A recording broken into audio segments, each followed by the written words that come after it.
I want us to talk about how to set couple goals. I'm looking for a man and a woman who will say like me, my marriage cannot fail. I know that's a strong statement, but nothing works until you work. Marriage does not work. Marriage is caused to work.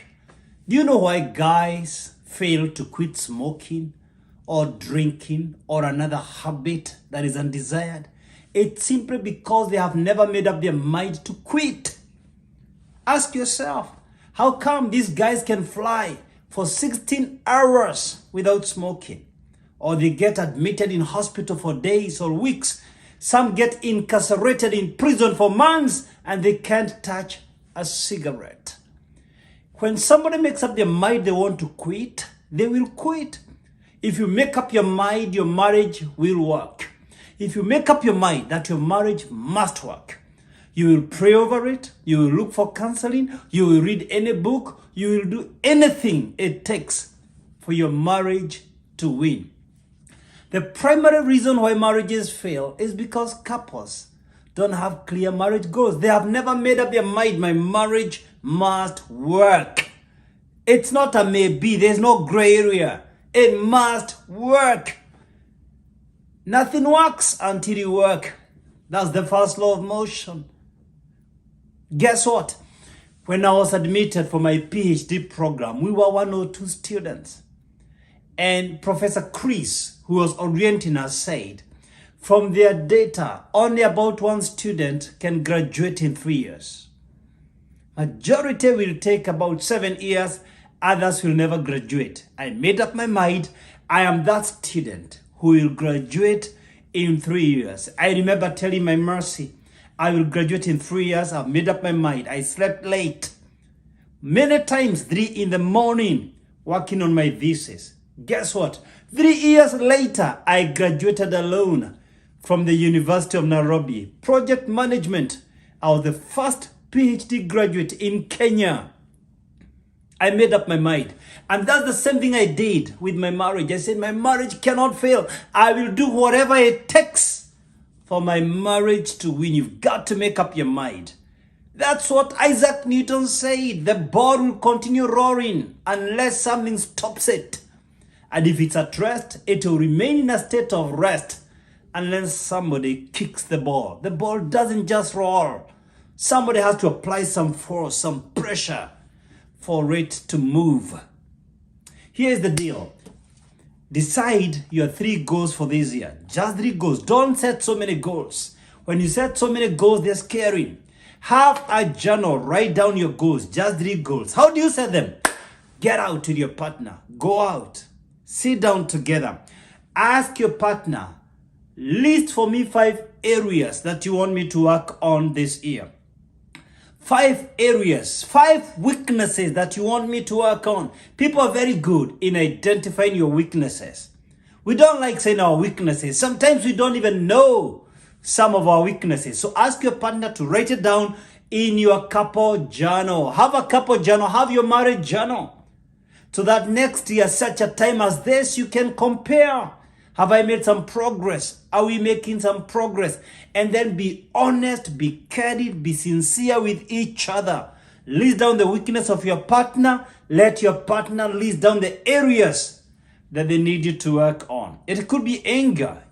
You lose your temper so easily. It could be shouting. Every small argument adds up to a shouting match. Maybe your weakness is time. You don't spend enough time together. It could be romance. You don't have those romantic moments again. Your love life has become dry. Could be you don't have enough outings together. Could be it's vacations that you no longer go. Could be there is communication breakdown in your marriage. Maybe you need your partner to help with the home chores or to help with the children. Maybe the issue is relatives who are living with you, or the phone, or spending so much time on screens or on TV. List down the areas that you need your partner to work on. Then pick 3 areas that you will work on. These are your goals for the year. Don't try to work on so many areas. Just pick 3 areas. Let me give you 6 examples. Pick just 3. 3 that work for your marriage. Let me just give you 3 examples. For example, number 1, You may say this year we are going to work on time. We want to spend more time together. Specify, be specific. We have purposed. For example, Marcy and I decided we will eat dinner together every day. Well, sometimes I'm out of town, but over 95% of the times we eat dinner together or we travel together. And decide, for example, weekends, we are together as a family. We will not allow anyone or anything to disrupt us as a couple. And I will minimize out of town trips, out of city assignments, out of country assignments. So maybe you need to work on your time. Second example, money goals. Maybe you need to budget together as a couple, to plan your finances together. You may have a goal. We want to clear all our debts this year. One day there's some years back, we were debt ridden. And one day we sat down with Mercy and said, no more debt. No more debts. We sat down together and said, we are clearing all our debts, no matter the cost. And we will never again be in debt. I'm not talking about bank facilities for building businesses. I'm talking about those personal debts. You owe this guy money, you owe this guy money. But as we decided, we are clearing all debts. Come on, even mortgages, we cleared our debts. That could be your goal as a couple. Number 3, it could be communication. This could be your goal, communication. That you want to send each other texts during the day, to call each other, to check on each other, to inform each other where you are without getting anxious. Why is she asking me? Why is he asking me? You want to be more transparent, more accountable. You want to keep communication lines open. Number 4, maybe you need to set goals on your love life. Maybe you need to work on your love life. Be very specific on how to spice up your love life. Maybe you need to get a relative out of your house so that you have more privacy in your sitting room. So that you can even play games once in a while in the kitchen when you're cooking. You're making fun, you're cracking jokes that you can't do in the presence of your mother or your mother-in-law, in the presence of your sisters.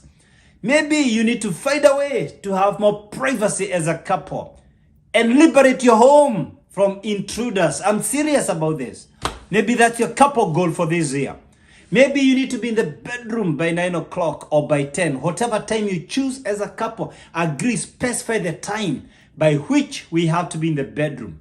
Maybe to spice up our love life, we need to do a couples massage together or go for a cruise together or even a cuddly dinner. Come up with your dating bucket list. If you don't have the money to do a cruise, you can do a picnic just to be together and make it weekly. Decide every week we have this picnic. If you can afford, go out every week for a candlelit dinner. Decide maybe every year we're going to do a cruise or a vacation together, just the two of us. In my family, there is a holiday I do with my kids every year, every summer, and every Christmas. I have 3 times of the year I go with the children. But I have 1 time of the year I have to go out with Mercy for at least 4 days. And this is during our marriage, our wedding anniversary. That's just for me and her only, and we don't even invite our own children. Come up with your own love to spice up your love life, your own goals. Maybe you need to enhance your pillow talk and have maybe some dim light and talk together before bedtime, or even shower together just to make some fun together. Maybe you need to celebrate each other's birthday and be intentional and deliberate. I know many couples do that, but some of you may need to work on that. Some men even need to be reminded, take advantage of everything like Valentine's Day, anything, Easter, whatever, to spice up your love life. Example number 5 is marriage enrichment goals. Maybe this year you need to decide every year we will go for 1 marriage seminar. If we can't get a quality marriage seminar in our city, we will do it online. We will listen to a marriage video every week together, and list down in our journal, in our marriage journal, what are the lessons we have learned. Listen to a marriage video together. And I know I have many, and you can listen to other speakers. I have many hundreds of videos that can benefit you free of charge in my YouTube channel. And there are many other speakers who can speak to your life, to your marriage. You may decide as a couple, we are going to read one book every year, or even 2 books a year on marriage. We are going to read together. We are going to make it fun and read together, or even attend an online course. If you don't have any, there are many good books out there. There are many good online courses out there. If you don't have one good, I have a good book for you. It's an easy to read book, very easy to read book, Marriage Works. You can pick this book and, highlight all the areas that are speaking to you as a couple. And I have an online course by the same title, Marriage Works. The 3 secrets of my marriage. You can get the course for $10. How much is your marriage worth? Think about that. And if you get the online course, it's forever yours. You listen to those videos, you answer those questions, you do those projects. It's all yours. It's forever. The 6th example of a couple goal is spiritual goals. You can decide this year as a couple, we must go to church without fail. We must read the Bible every day, 1 chapter. You can begin with the book of Psalms or Proverbs, the books of wisdom. And then you will pray together, pray for each other every day on your knees. Join hands together as a couple. Pray together. I don't know what couple goals you're going to work on. Can I ask you, please give me a comment. What one couple goal do you need to work on?